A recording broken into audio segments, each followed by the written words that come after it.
No, this video is not for those who are in a privileged position to slow down in life right now. And I just want to start the video by saying that you are not a failure because you are in control of your life. So are you bored or panicking because you don't have anything to stress about? Or do you feel like you need to be in a constant state of stress to function? Because your work became so sloppy, and if you need to control your addiction to stress, then I will tell you how I trained my mind to finally regulate my emotions. Identify the root cause of your stress. In my experience though, when I became addicted to stress, it was during my developmental years of ages 14 to 17 because I was exposed to an intense feeling of anxiety when I was younger.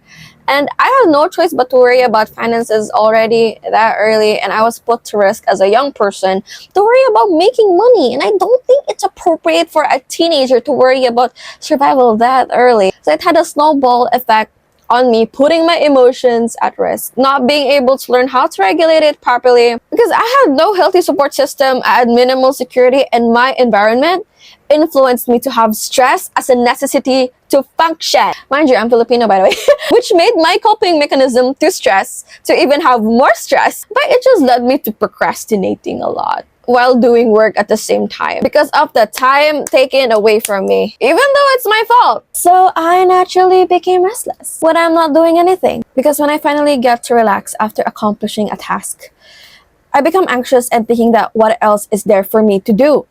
And because of the feeling of deluding myself that I should do a lot more, because I thought that what I'm doing is not enough, my self-worth became tied to toxic productivity. So I was always anxious and completely overwhelmed, but of course, I pretend like I can manage it. Because if I was stressed, I would think that, oh, I am so productive. But the worst part is that I think that I have complete control of myself just because I can't stop working.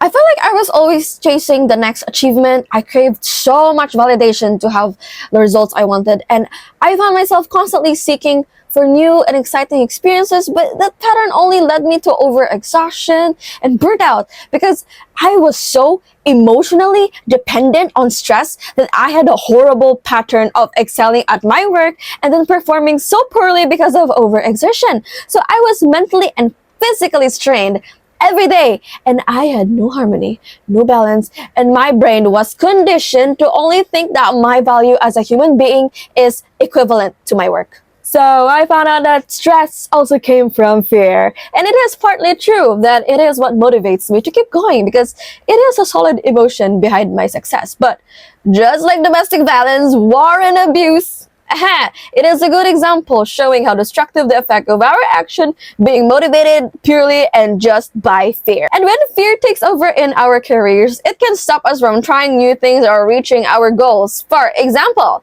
I once had a passion project I wanted to pursue, but I was too scared of the risks. I let fear stop me, and now I regret it a lot. Ugh. But fear is a conflicted and complicated emotion, so it is only necessary if you use it wisely. But unfortunately, what I did was that I weaponized my emotion because if I don't stimulate my brain with fear and be challenged by it, then I would feel like I would not be able to do enough. So I was never kind to myself because if I set myself up to be punished by fear, if I failed to do what I wanted, so I thought I deserved to rot more and die if I made a mistake.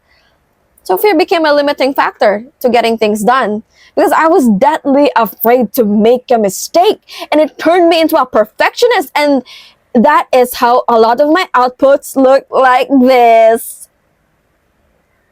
Relatable? Relatable?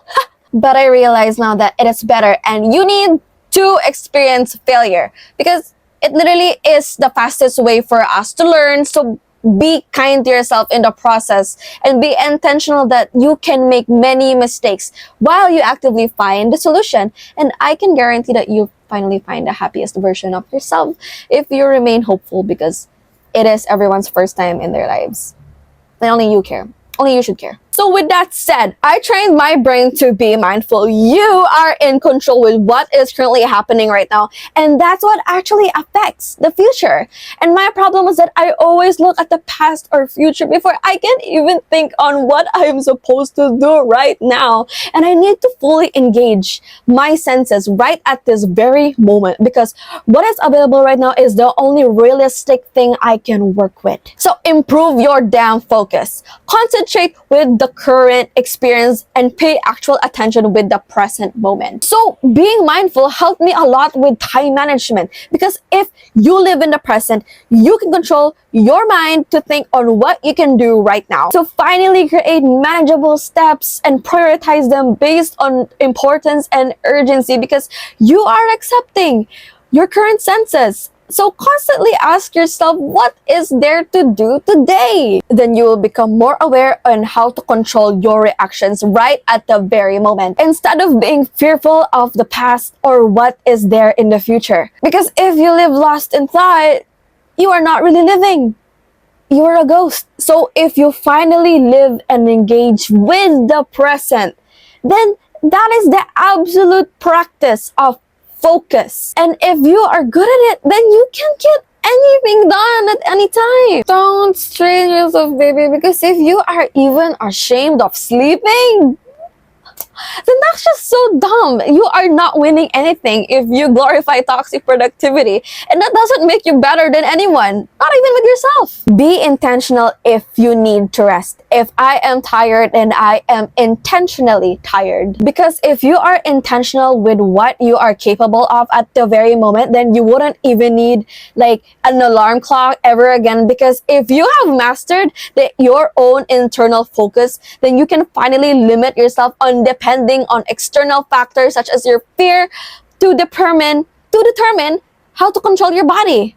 So value your balance and personal well-being as much as business or career success, because emphasizing your focus and self-care can not only enhance your personal satisfaction but can lead to sustainable business practices. So acknowledge that stress should not be your only source of emotion to get going, but it is a necessary and a natural signal of our body that you are in an emotional turmoil or being physically strained. And it should only be used as a warning sign for you. And there is nothing to be proud of if you are able to physically strain yourself for longer periods of time, because it's only causing you long-term damage on your focus. So with that said, set boundaries with yourself, and it will be your highest form of self-respect. If you are a girl boss who is able to say no to factors that can be harmful for your career, then learn to say no to excessive demands on your time and energy. So no, you will not be poor if you take a nap, and you should only consider yourself as a failure if you have stopped trying and not when you made mistakes. But again, this video is not for those who are in a privileged position to slow down in life right now. So work like you only have 5 years left in your life and rest and play like there is no tomorrow, because it is all about balance, baby. Obtaining freedom was literally the first reason why I worked so hard in the first place. So yes, I will spend my first 2 hours of the day doing a routine that gives me fulfillment before sitting in my desk full with love that I had from starting my day, because I was being intentional and kind with what I wanted for myself. So if I want to work longer hours, then it's okay. And if I want to work shorter hours, and it's okay, because I will not beat myself up for it, since being in the present gave me consistent fulfillment. And the only competition that I have was who I was yesterday. And you and I only need focus and accepting the present to be aware that we are in full control of our reactions. And a lot of times I redirect my stress to gratitude instead. I practice to be thankful with what used to be in my prayers and manifestations before that is here with me now. I know it's easier said than done, but as your sister in the internet, if nobody told you this, I believe that you are extremely capable. I took off the rubbers in my braces so that I can articulate my words properly. So I hope this video helped at least one person.